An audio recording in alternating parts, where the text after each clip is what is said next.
Bagaimana sikap kita jika ada undangan reuni padahal biasanya reuni ada unsur gibahnya? Jika kita tidak hadir untuk menjaga hati, apakah sikap ini benar? Mohon saran Pak Ustaz. Syukran Pak Ustaz. Terima kasih.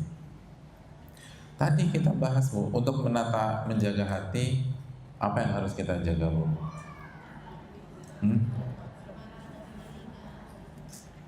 Iya.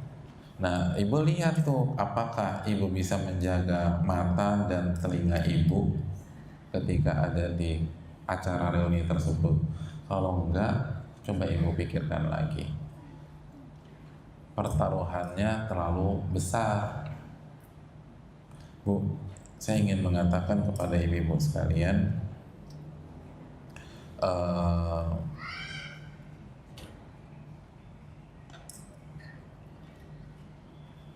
Ibnu Qayyim memberikan kaidah bahwa orang yang bertaubat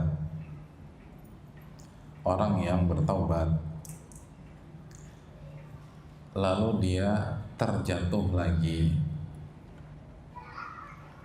maka untuk bangkit, untuk move on yang kedua jauh lebih berat daripada bangkit yang pertama.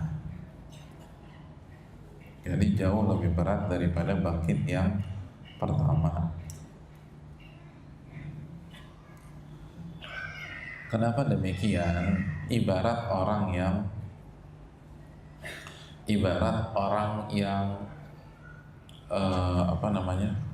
yang naik gunung Bu, lalu di ketinggian 800 meter dia jatuh, akhirnya turun ke ketinggian 700 meter.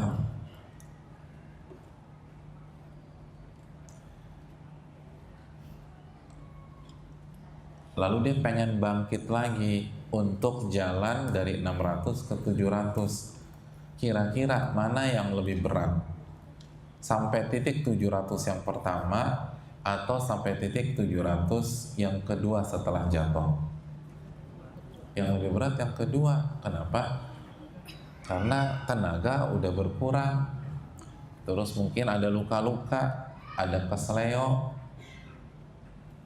Begitu juga ibu, Allah sudah kasih hidayah nih, bisa bertobat, bisa memperbaiki diri. Kalau ibu nggak pintar-pintar jaga, terus ibu jatuh, itu bangkitnya jauh lebih susah. Sekarang aja susah, Bu, benar nggak? Iya. Apalagi kalau jatuh, jangan sampai jatuh. Nah, itu yang perlu kita jaga. Kecuali kalau di reuni itu kita mau mewarnai gitu loh, mewarnai. Tapi kalau ibu yang diwarnai, terus krayonnya warna-warni lagi, udah deh, jangan deh Bu ya. Itu yang perlu kita camkan.